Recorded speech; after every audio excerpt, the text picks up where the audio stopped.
ना करवाना कि एक, अगर हम मैथोलॉजिकली अगर ये बात बोले कि अगर कोई किताब है जहाँ पे सबके एक कर्म लिखे जा रहे हैं, तो don't open that book of my since, कि एक मेरे अवगुणों को बार बार एक वो, अगर ना, जैसे हम एक संत के लिए भी बात करते हैं कि कभी किसी की गलती दिख गई तो कैसे उनकी गलती पे एक पर्दा डाल दिया जाए, वो बेहतर है रादर देन कि हर एक को इकट्ठा करके उसकी ये गलतियों को हर एक के सामने जोर जोर से बताना या उसको रियलाइज कराना।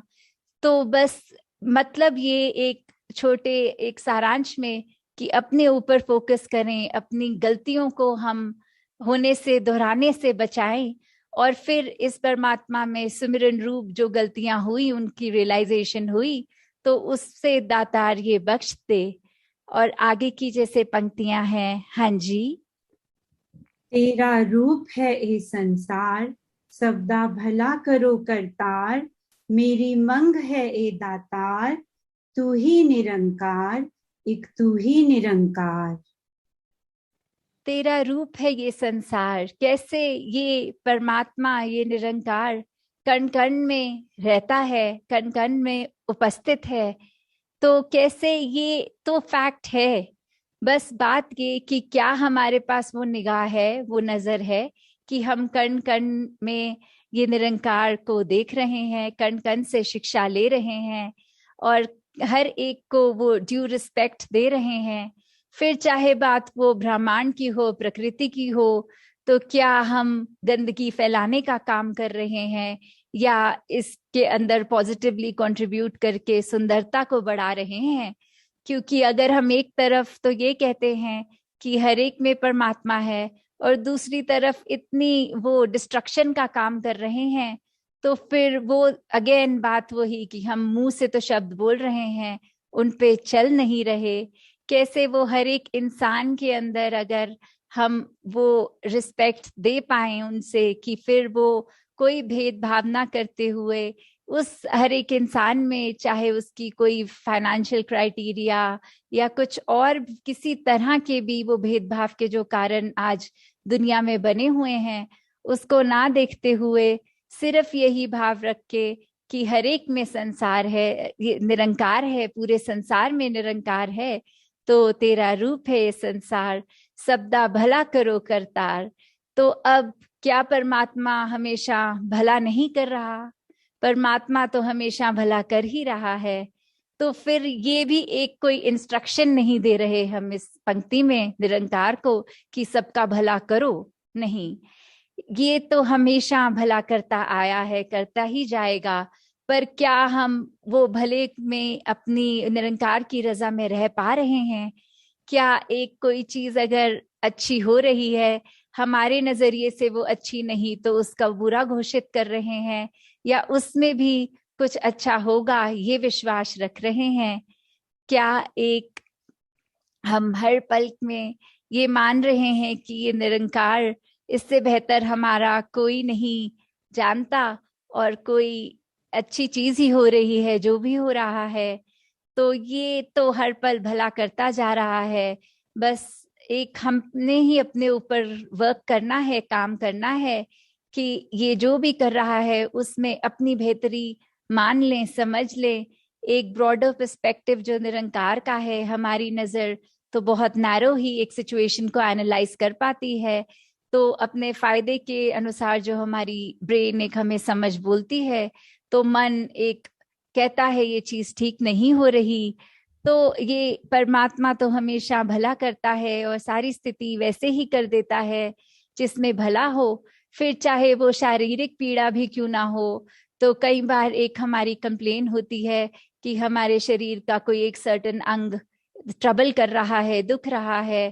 तो क्या पता कि परमात्मा ने वैसे एक सोचा हो कि इसके पूरे शरीर को ही खत्म कर दिया जाए, पर किसी कारण कृपा ऐसी निरंकार ने बना दी कि सिर्फ एक अंग में ही वो दिक्कत है, पूरे शरीर में नहीं। और हम यहाँ बैठे वही कंप्लेन कि मेरे इस शरीर के इस अंग में यहाँ बहुत पीड़ा है। तो फिर चाहे वो और भी हमारे एक घर परिवार में एक फाइनेंशियल कंडीशंस या कुछ भी और ले लें, तो ये परमात्मा हमेशा कृपा ही कर रहा है, बस हमें वो कृपा नजर आए। खुद का ही ये नजरिया हमने बदलना है, क्योंकि चहु और ये परमात्मा ही है, सब करने वाला, सब देने वाला, और इससे बड़ा कोई एक भला करने वाला, एक हित करने वाला नहीं है। तो वहां अगर हम क्वेश्चन कर रहे हैं तो हम निरंकार की रजा में तो डेफिनेटली नहीं है, हम फिर अपने दिमाग से ही चल रहे हैं। तो कैसे ये अब फिर आगे लाइन, मेरी मांग है ये दातार, कि ये अब कोई हम डिमांड नहीं कर रहे। ये यहाँ शब्द तो मांग है कि मेरी मांग है ये दातार, पर ये मांग तो सिर्फ अरदास ही है कि दातार ये हम पूरे संसार के लिए भला मांग रहे हैं। जैसे आज भी सत्संग में यही श्रवण हुआ कि किस तरह एक भक्त पूरे संसार का दर्द अपना लेता है, एक ये नहीं अरदास करता कि केवल मेरा भला हो, एक केवल मेरा प्रोग्रेस हो, मटीरियलिस्टिकली भी, एक स्पिरिचुअली भी नहीं। भक्त की अरदास तो एक सर्वत्र की भले की ही भाव से होती है। ये पूरे ब्राह्मण को जब अपना परिवार हर एक इंसान को मान लेते हैं, तो फिर वो भलाई की बात हर एक के लिए एक संत करता है।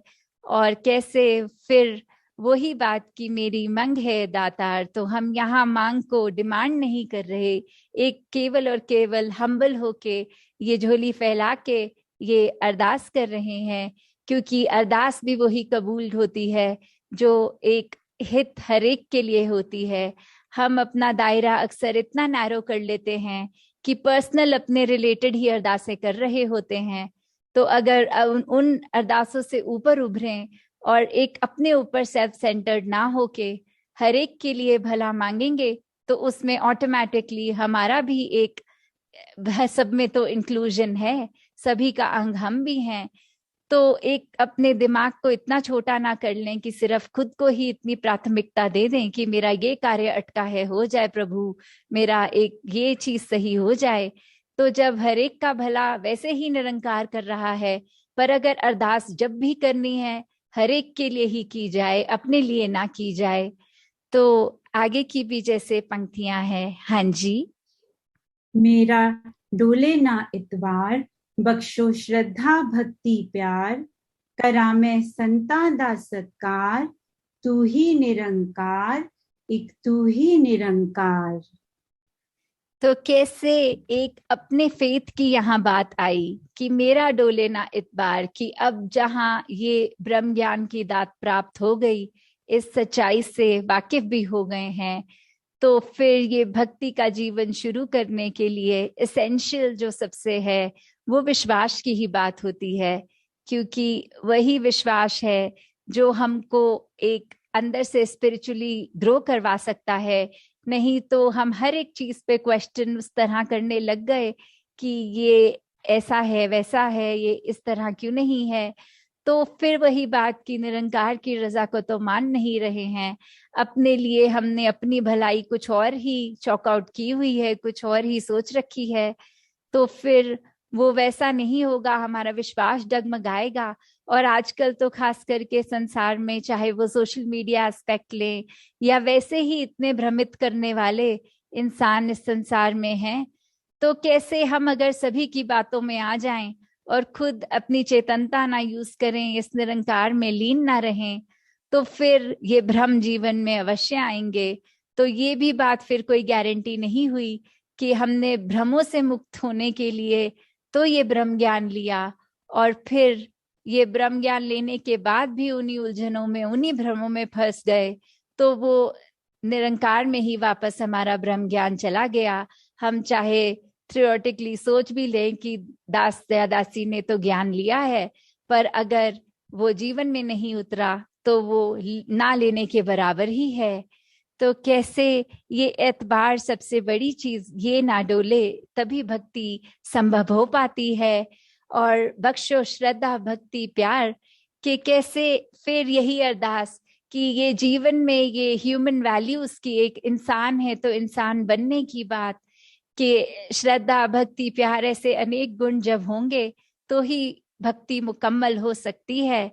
तो इसी गुणों के साथ जब हम देखें, अब ये गुणों को भी अगर तीनों गुणों पे भी इतना एनालाइज करें, जहां बात हो एक श्रद्धा की, वही डिवोशन, वही फेथ, तो श्रद्धा ऐसे काम कर जाती है। जैसे अक्सर मूवीज में भी वो डायलॉग सुना हुआ है कि कोई पेशेंट अगर क्रिटिकल है तो डॉक्टर फैमिली को आके कहता है अब इनको दवाई की नहीं, दुआ की जरूरत है।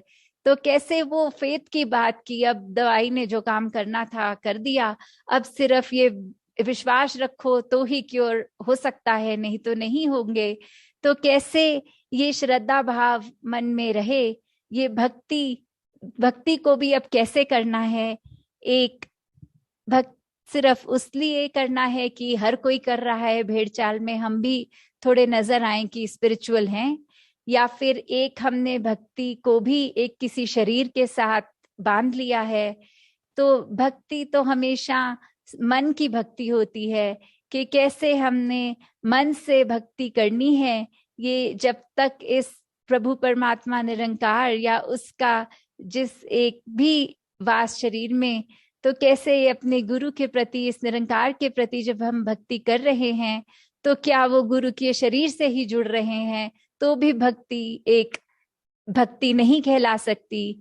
क्योंकि ये भक्ति में तो सिर्फ यही सिखाया है कि इस परमात्मा से जुड़ो। तो वही बात कि ये शरीरों को की नजर, हालांकि ये भी बात है कि परमात्मा के दर्शन भी गुरु ने ही कराने हैं, तो फिर ये एक स्वाभाविक है उस शरीर से भी प्यार होना। पर अगर हम उस शरीर को भी ज्यादा अहमियत दे देंगे इस निरंकार से, और यही सोचेंगे कि इस शरीर के इर्द गिर्द दिखने से शायद हमारी वाहवाही होगी और हम जितना नजदीक दिखेंगे उतनी हमारी भक्ति अव्वल नंबर की मानी जाएगी, तो ऐसा नहीं है। क्योंकि ऐसे भी महात्मा होते हैं जो कभी शायद ज्ञान लेने के बाद एक फिजिकल रूप में गुरु के दर्शन नहीं कर पाते कभी जीवन काल में, पर उनसे अच्छी भक्ति और किसी की नहीं हो भी पाती। या कोई इतना नजदीक भी रहता है, दिन रात मिलता है, उनके मन में भी जब तक वो कदर, वो भाव हैं, तो उनसे अच्छी भी भक्ति और किसी की नहीं। तो ये डिस्टेंस एक शरीर के साथ गुरु के नजदीक दूर, वो एक बात मायने नहीं रखती। सिर्फ भाव इस निरंकार से जुड़ने का। और जहाँ प्यार की बात आती है, वो तो हम अच्छी तरह वाकिफ हैं कि ये प्रेमा भक्ति चाहे बोला जाए, एक आपसी, एक इंसान का दूसरे इंसान से प्यार बोला जाए, तो कैसे ये प्यार जहाँ है, वो चाहे कोई भी धर्म ग्रंथ उठा लें, एक प्यार भक्ति में बहुत एसेंशियल है। हर एक के साथ प्यार करना बहुत जरूरी है। और फिर करा मैं संतां दा सत्कार। तो जब हम इस परमात्मा का ज्ञान प्राप्त करके इसके साथ जुड़ गए, तो ये एक अंदर से ही भाव आना चाहिए कि एक हर कोई, सिर्फ संत ही नहीं, पूरे संसार में जो भी इंसान है, हर एक का हमने दिल से सत्कार करना है। और अगर किसी की कोई बात पसंद नहीं, उसको डायरेक्टली बोला जाए उन तक, ना कि एक पीठ पीछे कोई एक साजिशें रची जाएं या उस व्यक्ति की एक रेपुटेशन खराब करी जाए। तो कैसे हर एक का सत्कार करते चले जाएंगे जब, तो ही ये भक्ति हमारी दृढ़ होगी। तो दासी घड़ी की ओर भी देख रही है और समा हो गया है, तो इन्हीं शब्दों से आज्ञा लेते हुए कि कैसे हमने हर चीज का रीजन समझना है। कुछ एक ये नहीं मान लेना कि ये तो कोई रिचुअल की तरह शायद बन गया है, नहीं, हर एक चीज के पीछे अपना कारण है। चाहे ये ध्वनि भी आज जो हम वो जिस पे चर्चा कर रहे थे, वो एक, चाहे बाबा अवतार सिंह जी के टाइम थी, और विद टाइम वो कितने उसके भी शब्दों में चेंजेस आए, और 80s के टाइम से जो हम आज जिस प्रकार ये ध्वनि को गुनगुनाते हैं, तो वो इस रूप में है। तो कैसे एक हर एक चीज पे जब हम ध्यान से करे जाए, उसका मीनिंग समझ के, तो ही वो फायदा है। नहीं तो फिर वो शब्द हैं, शब्द फिर ये बोलें या कोई और बोलें, फिर तो शब्दों में अंतर नहीं। तो मन से समझकर, ये चित्त से ध्यान लगाकर, इस तरह इस परमात्मा, इस निरंकार के रंग में रंगते रहें, सेवा सुमिरन सत्संग से अपना दामन भरते रहें। सात संगत जी, धन निरंकार जी। जी। साथ संगत जी प्यार से कहना।